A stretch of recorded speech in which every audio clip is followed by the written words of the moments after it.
for this week's top 10 Major League Baseball Power Rankings. We're going to start at number 10 with the Tampa Bay Rays. The Rays got to the position that they needed to be. They were good. They were sitting in pretty position, and then they just haven't been playing great of late. They're 84 and 69. Since August 12th, though, the Rays have posted the third best win percentage in the American League, which is why they are in the position they are. But they're hanging on by a thread in my top 10. Let's move on to number 9, and this is where they are. The team I was just talking about, the Seattle Mariners. They have dropped down a bit to number 9 because, boy, am I worried about what they are doing. Julio Rodriguez is out. That is not good. He is their entire offense. He leads the team in the majority of offensive stats. He comes back for one at bat. He comes out of the game. He gets put on the IL, which is going to take him pretty much through the remainder of the regular season. And when he's your offense, that's not good. Now, this pitching staff is really good. They are capable of putting them in position to win every game they take the field for. Their remaining schedule is super easy. Rangers, A's, Tigers. So that looks good for them. There is reason for hope. There is also reason for concern, and that concern is that they have just been playing awful of late. They gave up 11 runs in an inning on Sunday after scoring 8 runs the prior inning. You just can't be doing that against the Royals in September with the playoffs on the line for the first time in over 20 years. You can't be doing that. Let's move on to number 8. At number 8, I have the Toronto Blue Jays. 86 and 67, holding on to a wild card spot. Look, they rake. They rake. There's no doubt about that. We all know the concerns that I have. Their pitching. I was very disappointed in their trade deadline not going out and adding what I thought they needed to add if they were serious about winning a World Series. But they're in a good position to make the playoffs. They're going to have to rake their way through the playoffs. Their team batting average is .261, best in baseball. Only team above .260. So Blue Jays come in at number 8, and they are built around their offense. Let's move on to number 7. At number 7, I have the Cleveland Guardians. This is the highest they have been all year long. They have clinched the division title as of Sunday.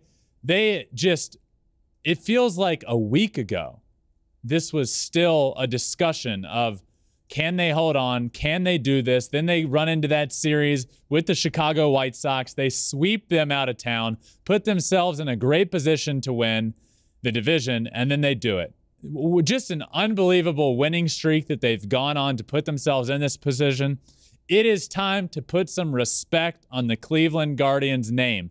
86 and 67. They went on a wild winning streak to get to where they are, and they deserve this. And when you think, okay, well, they're going to be the 3 seed in the American League because they were just the 3rd division winner, but the wild card teams are better. I'm not so sure about that right now. This Guardians team is the real deal. It might be full of a bunch of not superstars that you know about other than Jose Ramirez. This team's the real deal, and they're here at number 7 for the first time this year. Let's move on to number 6. At number 6, I have the St. Louis Cardinals, 89 and 64. Since July 25th, the Cardinals' win percentage of .679 is the 2nd best in the league. So over the course of a few months, this is why they are where they are, which I feel comfortable saying is en route to a division title. But they haven't been playing great over the past week. They slide down just a notch here to number 6, but they're going to get into the playoffs. They're going to be good. Albert Pujols, what they have going on there with Pujols and Yachty and Wainwright and then Goldschmidt and Arenado, it just feels like there's something special going on, and you can never put a finger on it. I'm not going to put them at number 3 because there's something special going on. All I will say is when there's something special going on with a team, when they get into the playoffs, watch out because you never know what could happen. But they are here at number 6. Let's move on to number 5. I have the New York Yankees. They are back in the top 5, 93, 58. They have been playing good baseball again. They went through that awful stretch. They are out of that awful stretch. They're in it. They're going to win. The AL East is theirs.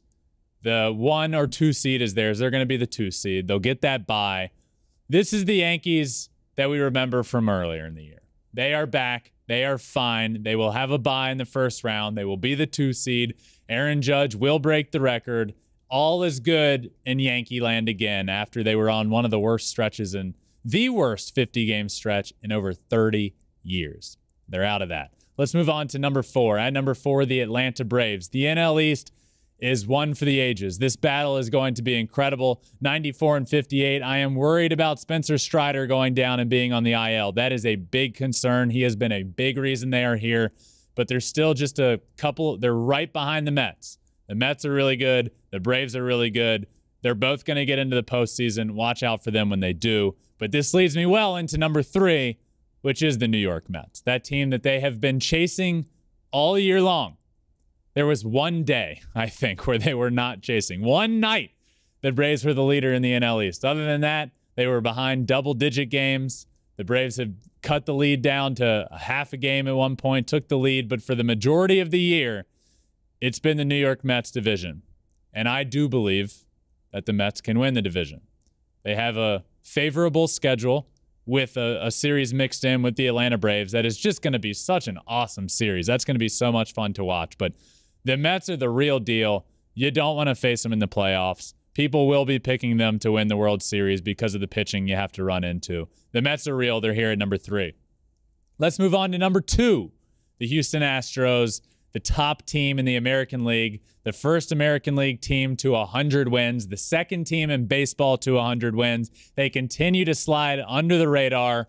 Best pitching. I believe the Houston Astros, from starter number 1 to the back end of the bullpen, have the best pitching in baseball. You look at it, great team ERA, best bullpen ERA in all of baseball by a good bit. They have no pitching concerns when it comes to the top to bottom. They're deep in the rotation. They have a good bullpen, a great bullpen, and their offense, well, they've been in October a good bit. When the calendar turns October, they know how to play some baseball. So they're here at number 2, which leaves, to no surprise, my number 1 team in this week's Power Rankings, the Los Angeles Dodgers, 105 and 47. One of the best seasons, record-wise, of all time.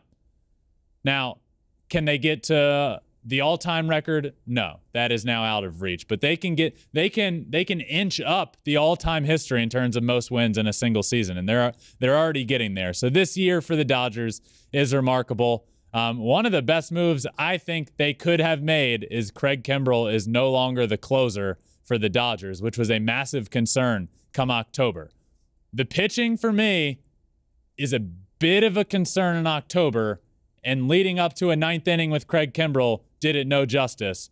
But the decision has been made to move him out of that closer role. You'll still have to pitch him in some high-leverage situations, but it will not be the 9th inning, and that's a good move for them. So the Dodgers are here at number 1, and this week they round out, again, my updated top 10 Major League Baseball Power Rankings.